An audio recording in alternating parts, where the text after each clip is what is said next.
It says J could be you or me, the way they spell it. And what are the most Yeah, obviously? they're asking you about debunkable things in Islam, not Jay. Oh, okay, yeah. I didn't get that far, but yeah, they probably. But speed up. Jay, what are the most obviously debunkable things in Islam, like the Trinity being Father, Son, and Mary? Also the.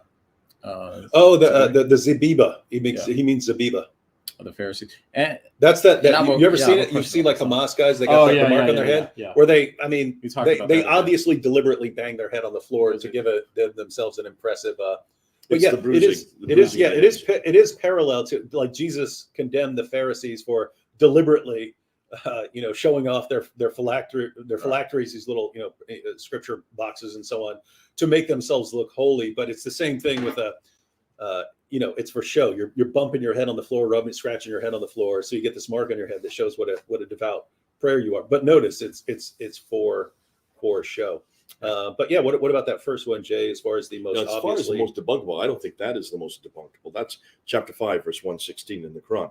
The best and the most debunkable is what Hatun did by finding those qirats, those 26 Qurans. She's now up to 30 Qurans. No two are alike, because that shuts down the whole preservation issue. No. When Muslims claim, and they have to, because chapter 85, verse 21 and 22 stipulate that it's eternal from the eternal tablets, that it cannot be changed. Chapter 10, verse 15, chapter 18, verse 27, not one word, not one letter can be changed, and that it's perfectly preserved because Allah regards it himself. Chapter 15, verse 9.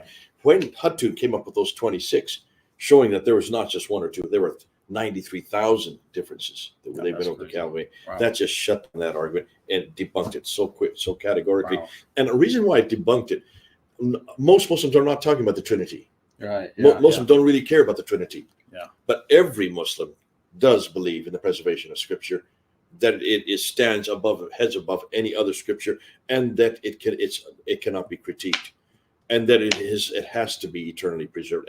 Because of that belief that's unanimous right across the world.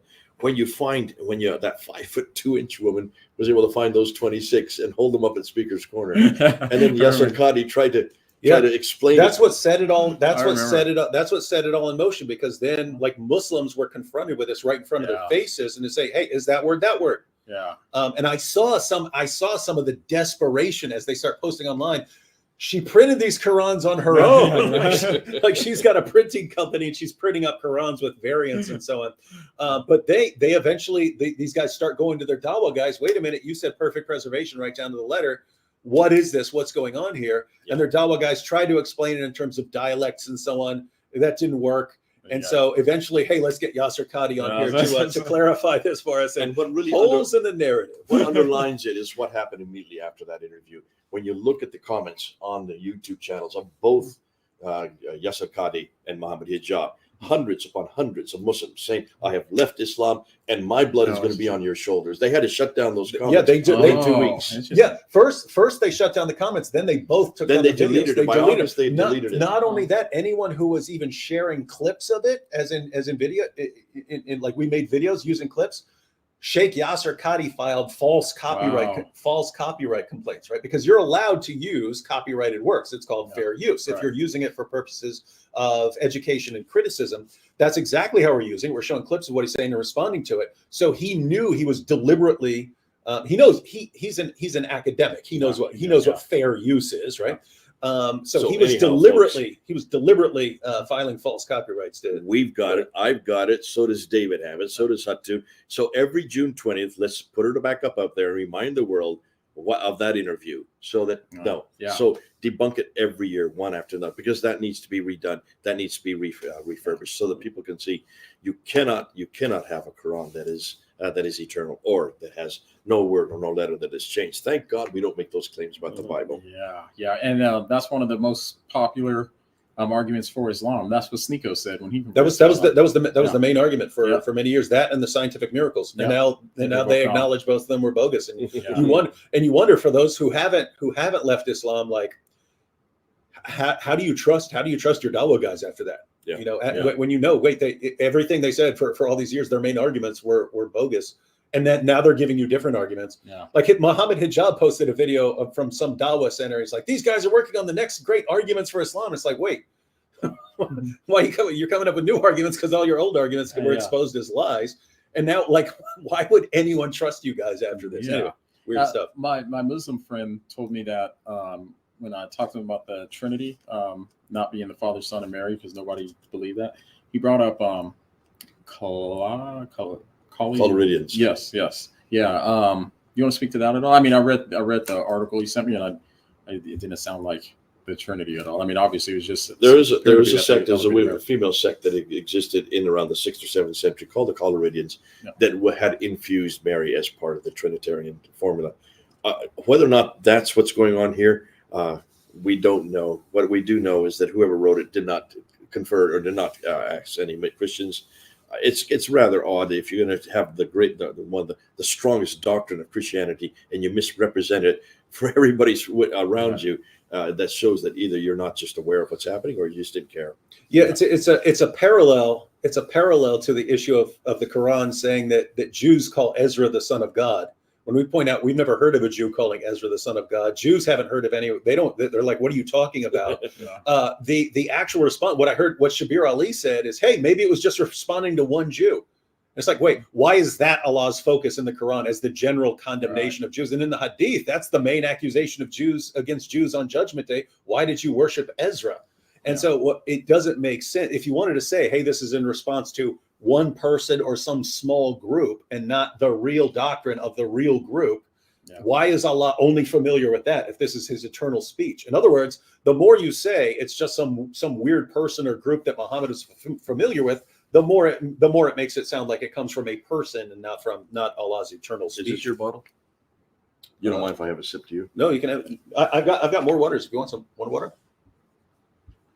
This will do fine. Hey, there was a time in church where I walked up there and someone left a water bottle there, and there was like it was half full, and I walked up there and I go, someone left a water bottle, and I took a drink, and I go, I deal with jihadis. You think I'm scared of a water bottle?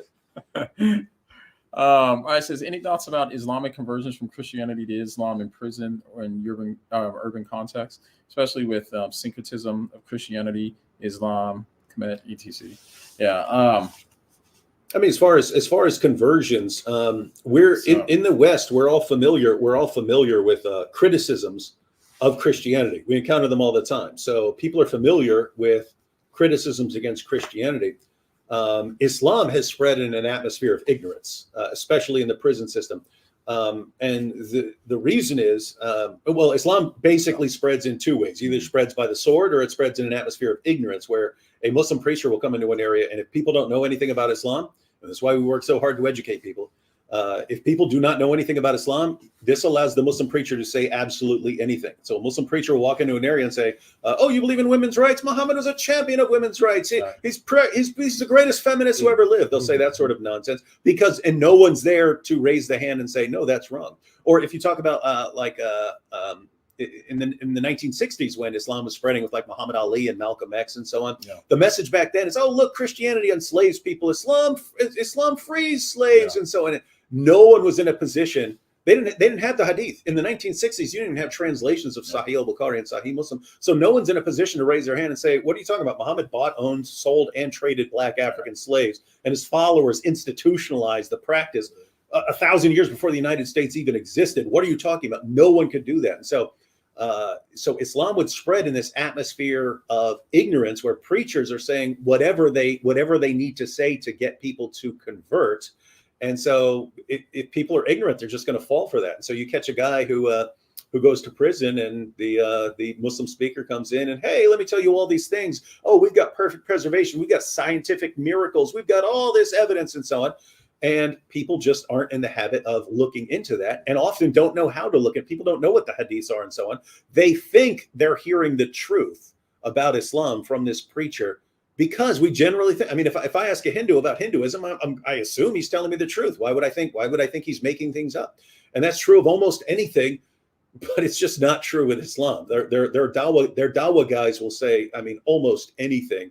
And so as far as, the spread of Islam and people converting to Islam and so on, that you need to get rid of the ignorance. People need to understand what Islam actually teaches. It needs to become common knowledge, and then you won't see that anymore. And in the 60s and stuff too, it was particularly a lot of saying that Christianity was the white man's religion and Islam was the alternative. So you had a lot of that kind of stuff too, and you see a little of that today, but usually they go to Israelites, the Black Hebrew Israelites or something. But that's particularly it. And also too, I think this. I haven't said it out loud, so maybe you guys correct me if I'm wrong. You guys deal with this stuff more. But I was thinking too, like some people, like when it comes to like prison and stuff like that, some people tend to, when they do worse things, they feel like they have to redeem themselves by trying to be more good, and they like a lot of steps and directions. You see a lot of people go into things that are more extreme, and so that way they can ensure that they can actually save themselves in some sense. And so because Islam is so full of having rules for everything, you know what I mean, then I assume that they'd be drawn to that. You can be attracted to that sort of thing, and like, oh, look, they dress a certain way and so on. I have to say, I mean, lots of people who convert to Islam in prison, it's like joining a gang. Not that the Muslims are actually they get a lot of privileges too, don't they? Yeah, and you've got protection. Muslims aren't going to let someone mess with a fellow Muslims, and so you got a young guy who goes in there. Hey, I'm worried about what's going to happen to me. Jump on Islam. Yeah. And what happens once they come out of prison? Do they revert back? Yeah, it doesn't. Okay, not going to last. Not all right. Good question. What's the best way to get to know and start talking about religion with a Muslim? Oh.